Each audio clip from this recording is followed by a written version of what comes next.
Imagine this. You've been married for years.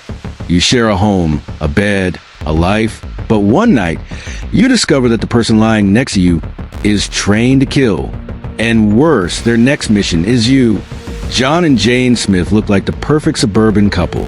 A tidy home, forced smiles at the neighborhood barbecues, heated arguments behind closed doors. But beneath their dull marriage, each carried a secret so deadly it could shatter their world in just 48 hours. Because John was an assassin, and Jane, she was one too. Neither had a clue until the night their worlds collided. John and Jane's marriage wasn't built on lies at first. At least, not lies about love. They really did fall for each other, the way strangers fall in love across a crowded room. Their first dates were filled with laughter. Their wedding was magical, and their early days as husband and wife were picture perfect. But love can fade when secrets run too deep. John worked late nights. Jane took mysterious trips she never explained. They fought about laundry, money, the thermostat, the usual. What neither knew was that their late nights and trips were cover stories for something far darker. John had blood on his hands. So did Jane. For years, they hid it well, two killers living parallel lives. Until one mission changed everything. The mission was supposed to be simple. John was told, eliminate the target by midnight. No witnesses. Jane received the same order, word for word. Neither knew the other had been assigned. The location? A high-rise hotel downtown. The kind of place where the rich hide their sins and the powerful clean their messes. John arrived first. Dressed sharp, eyes cold, every step calculated. He moved through the halls like a shadow. Jane came minutes later, in disguise, heels clicking softly against the marble floor, a silenced pistol tucked in her purse. They reached the target suite almost at the same time. John was inside, weapon drawn. Jane slipped in through the balcony with assassin's grace. Their eyes locked.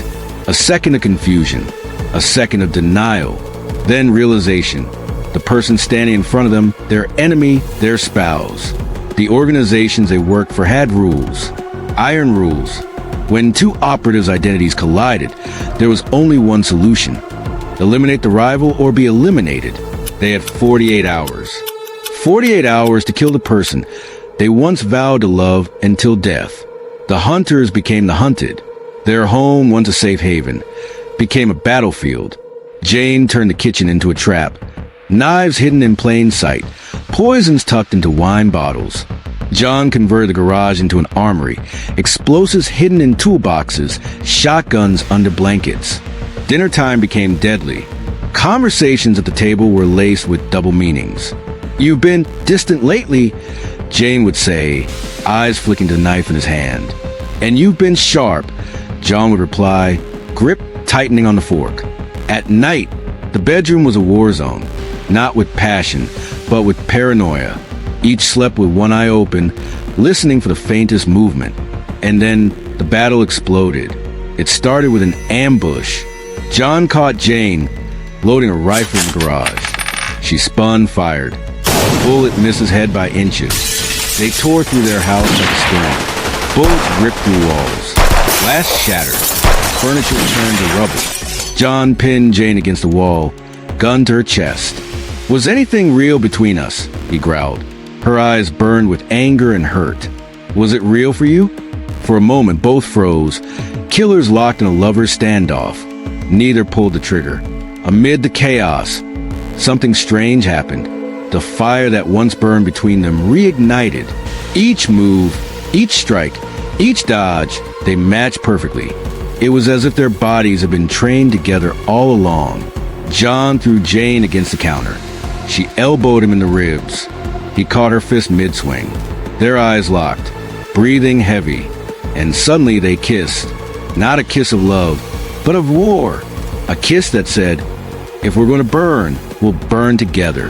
Their organizations didn't wait the full 48 hours. By dawn, both John and Jane had become targets. Armored SUVs pulled up outside their home. Dozens of assassins poured out, weapons drawn. The orders were clear. Eliminate John. Eliminate Jane.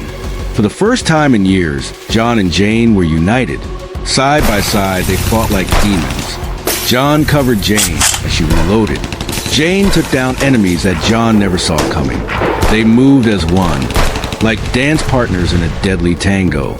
Grenades rolled across the hall. Gunfire lit up the night. Their home burned, but they didn't care. At one point, John was pinned down, 3 guns aimed at him. Jane appeared from nowhere, cutting through the attackers with brutal precision. "You're mine to kill," she snarled at them. "Not yours." By the time the smoke cleared, bodies littered the floor. The house was gone. But John and Jane stood alive. Alive. Together. Their marriage was built on lies. But in the fire, betrayal. In the blood and the chaos, something new was forged. No more secrets. No more masks. John and Jane Smith were still husband and wife. But now they were also a team. Killers. Lovers. Partners. Bound not by ordinary vows, but by deadly ones. So, what would you do if you discovered your spouse was hiding the deadliest secret of all? Would you run? Would you fight? Or would you burn the world down together? If you enjoyed the story, don't just stop here. Hit that subscribe button. Like this video.